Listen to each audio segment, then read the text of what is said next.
अब हम कार्बोहाइड्रेट की फर्दर क्लासिफिकेशन को देखते हैं। तो जो कार्बोहाइड्रेट हैं वो दो तरह के होते हैं, एक सिंपल कार्बोहाइड्रेट होती है, एक होती है कम्प्लेक्स कार्बोहाइड्रेट। जो सिंपल कार्बोहाइड्रेट होती है वो एक या दो मॉलिक्यूल ऑफ शुगर से बनी होती है। एक या दो शुगर के मॉलिक्यूल से जो कार्बोहाइड्रेट बनी होती है उसको सिंपल कार्बोहाइड्रेट कहते हैं। और कम्प्लेक्स कार्बोहाइड्रेट कौन सी होती है? जिसके अंदर शुगर के दो या दो से ज्यादा मॉलिक्यूल हों, उनसे बनी हो, उसको कम्प्लेक्स कार्बोहाइड्रेट कहते हैं। जो सिंपल कार्बोहाइड्रेट है वो किन चीजों में पाई जाती है? तो आप बताएंगे कि जो डेयरी प्रोडक्ट्स होते हैं, रिफाइंड शुगर होती है, उसमें जो कार्बोहाइड्रेट प्रेजेंट होंगे वो सिंपल कार्बोहाइड्रेट होंगे। ठीक है। और इसमें ये बात भी आपने लिखनी है कि ये जो टाइप के कार्बोहाइड्रेट हैं इनमें किसी तरह का कोई भी फाइबर, विटामिन, मिनरल, किसी तरह का कोई भी इसमें नहीं होता है। मिनरल, विटामिन कुछ नहीं होता, तो इस वजह से इसको एम्प्टी कैलोरीज भी कहते हैं। इसको आप मेंशन कर लीजिए, एम्प्टी कैलोरीज। इसको एम्प्टी कैलोरीज भी कहा जाता है। ठीक है। क्यों कहा जाता है उसका रीजन मैंने आपको बता दिया, क्योंकि इस टाइप का कार्बोहाइड्रेट के अंदर किसी तरह का कोई भी फाइबर, विटामिन या मिनरल नहीं होता है। ठीक है। Then we have the complex carbohydrate, जिसमें जो किस चीज में प्रेजेंट है, जो लेंटिल्स हैं, ठीक है, पीनट्स हो गई, बीन्स हो गई या कॉर्न हो गई, है ना, उसमें जो टाइप का कार्बोहाइड्रेट प्रेजेंट होगा that will be the complex carbohydrate. ठीक है। और जो ये वाला टाइप का कार्बोहाइड्रेट है इसे पॉलीसेकेराइड कहा जाता है। इसे क्या बोला जाता है? पॉलीसेकेराइड।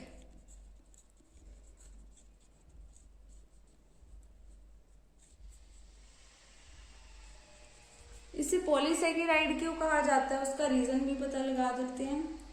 इसका रीजन ये है क्योंकि जब कॉम्प्लेक्स कार्बोहाइड्रेट बनता है तो ये पॉलीमराइजेशन की प्रोसेस से बनता है, इस वजह से इसको पॉलीसेकेराइड भी कह देते हैं।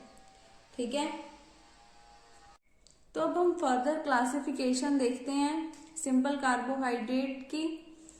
जो सिंपल कार्बोहाइड्रेट हैं वो मोनोसेकेराइड, डाइसेकेराइड और ओलिगोसेकेराइड, तीन तरह में के होते हैं। कॉम्प्लेक्स कार्बोहाइड्रेट की आगे कोई नहीं है, फर्दर क्लासिफिकेशन नहीं है। तो जो मोनोसेकेराइड हैं ये ऐसे तरह के कार्बोहाइड्रेट होते हैं जिसके अंदर सिर्फ एक शुगर मॉलिक्यूल होगा, consisting only one sugar molecule. ठीक है। और इसके बारे में आपको ये बताना चाहिए कि इसका एग्जाम्पल क्या एग्जाम्पल है इसकी? मैनोस, गैलेक्टोस और फ्रक्टोस, ये इसका एग्जाम्पल्स हैं। और इसके साथ में मैं आपको ये भी बताना चाहती हूँ कि जो मोनोसेकेराइड हैं इनकी आगे भी फर्दर क्लासिफिकेशन है on the basis of number of carbon atoms. कितने कार्बन एटम्स उसमें प्रेजेंट हैं उसके बिहाफ पे इसकी आगे फर्दर क्लासिफिकेशन भी है। बट वो बताने से पहले मैं आपको इसका बता देती हूँ कि इस तरीके से आपको एग्जाम्पल्स याद रखनी है। एंड इसके अंदर जो इम्पोर्टेंट चीज एक मैंने आपको बतानी है वो ये है, इसका स्ट्रक्चर जो हमें बनाकर अगर दिखाना पड़े तो इस तरीके से बनाना होता है।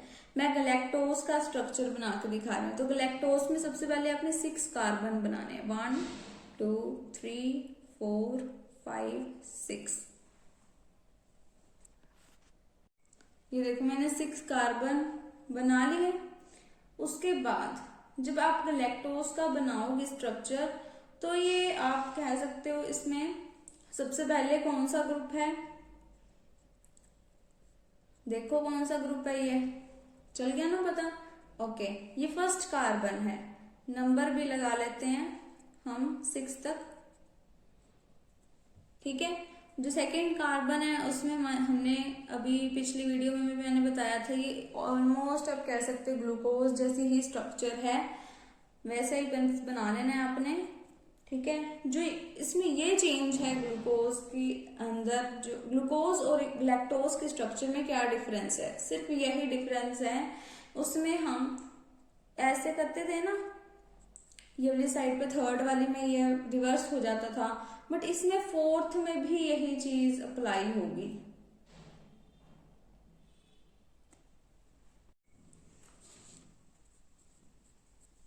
ठीक है, फोर्थ में भी वही चीज अप्लाई हो रही है, इसमें ये चेंज है, सिर्फ इतना सा चेंज है। अगर आपने पिछली वीडियो देखी है तो उसमें मैंने बताया था, बस ये वाली साइड पे क्या था, अगर ग्लूकोज का बनाना हो तो ये वाली साइड पर एच आना, इस साइड पर OH आना, बाकी सारा इसका स्ट्रक्चर सेम बनेगा। ठीक है, और लास्ट में क्या आना होता है, CH2OH। क्लियर है, ये है गैलेक्टोज का स्ट्रक्चर। अब मैं आपको बनाकर दिखाती हूँ ग्लूकोज का स्ट्रक्चर, फिर आपको और ज्यादा क्लियर हो जाएगा कैसे बनाना है। देखो, सबसे पहले एल्डिहाइड वाला ग्रुप ऐसे भी लगा सकते हो, फिर 1 2 3 4 5 एंड 6 कार्बन लगा देने, या लास्ट वाले पे CH2OH नंबर भी लगा लो ताकि आपको क्लैरिटी हो जाए।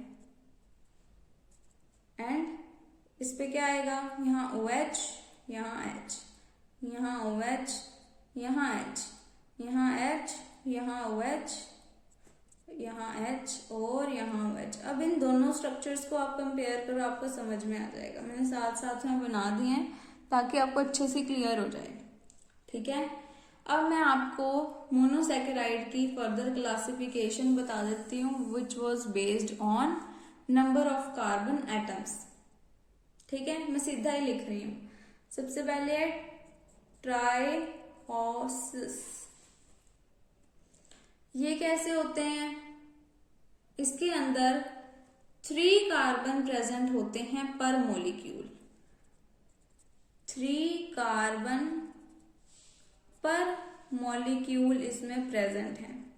ठीक है, इसका स्ट्रक्चर अगर आप मतलब इसका फॉर्मूला जो होता है वो क्या है, C3H6O3। ट्राई मीन्स 3, तो उससे आप याद रख सकते हो। Next is टेट्रोसिस। टेट्रा मतलब क्या होता है, 4, यानी 4 कार्बन पर मॉलिक्यूल। ठीक है, इसका स्ट्रक्चर भी बता देते हैं, I mean the formula C4H, कितने आएंगे H, 6। ठीक है, देन है पेंटोसिस। पेंटो मीन्स 5 कार्बन पर मॉलिक्यूल। ठीक है, देन सेम उसी तरीके से हमारे पास आएगा हेक्सोसिस एंड हेप्टोसिस। ठीक है, इसमें क्या होगा, 6 कार्बन पर मॉलिक्यूल, इसमें क्या होगा 7 कार्बन पर मॉलिक्यूल। ठीक है, इस दोनों की एग्जांपल मैं बता देती हूँ। ट्राइऑसिस की एग्जांपल है ग्लाइसरएल्डिहाइड, ये इसका एग्जांपल है। और टेट्रोसिस का एग्जांपल है एरिथ्रोस। ठीक है, ये इसका एग्जांपल है। नेक्स्ट हम देखते हैं डाइसैकेराइड। डाइसैकेराइड देखते हैं। जो डाइसैकेराइड है उसमें क्या है, इसमें आप बताओगे कि 2 मोनोसैकेराइड जो होते हैं वो कंबाइन करके डाइसैकेराइड का फॉर्मेशन करते हैं। यहां लिख लो, डाइसैकेराइड के बारे में अब हम डिस्कस करें। ये सारा मोनोसेकेराइड का ही मैंने आपको बता दिया। इसके बारे में आप लिखोगे कि 2 मोनोसेकेराइड्स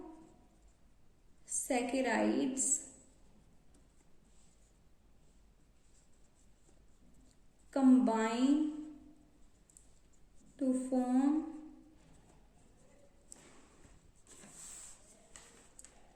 डाइसेकेराइड। ठीक है, इसकी एग्जांपल्स हैं सुक्रोज, लैक्टोज, माल्टोज। ठीक है, इसके ये एग्जांपल्स हैं। एंड जैसे मैंने इसका आपको स्ट्रक्चर बना के दिखाया ना मोनोसेकेराइड का, वैसे मैं इसके भी बताती हूँ। इसका मैं आपको लैक्टोज का बताऊंगी। लैक्टोज का जो लैक्टोज है वो गलैक्टोज और ग्लूकोज इन दोनों से मिलकर बनता है। ठीक है, देखो कैसे बनाना है। सबसे पहले आपने ऐसे बनाना है, लाइक दिस। ओके, तो ये है हमारे पास first carbon, second, third, fourth, fifth, और उसके बाद फिर एक बार 5 तक बना लो। इसका करते हैं हम, कैसे करना है। यहां आएगा O। एक बार आप देख ही लो किस तरीके से बनाना है। इस तरीके से बनाएंगे। ये हो गया आपका, थोड़ा सा लंबा कर देती हूँ मैं। ये हो गया 6th, ये है 5th। ठीक है, 1 2 3 4 5 और 6। और यहां पर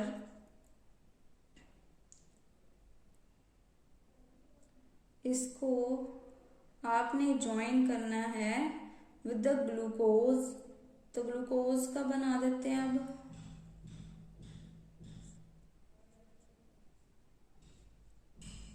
लाइक दिस।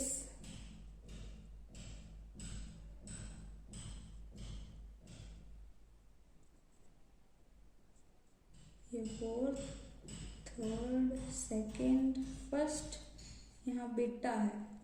ठीक है, ये बीटा वाली है ना। और ये हो गया हमारे पास CH2OH। तो ये इसका स्ट्रक्चर बनाया मैंने लैक्टोज का। ये ग्लूकोज हो गया, ये हो गया गलैक्टोज। ठीक है, इन दोनों के मिलने से लैक्टोज का फॉर्मेशन हुआ। एक बार जस्ट आप देख लो, बनाने का मैं आपको बाद में बताऊंगी। ठीक है, उसके बाद है हमारे पास थर्ड जो टाइप है। ये देखो, जो थर्ड टाइप है वी हैव द ओलिगोसेकेराइड। अब इसके बारे में आपको बताती हूँ मैं। ओलिगोसेकेराइड,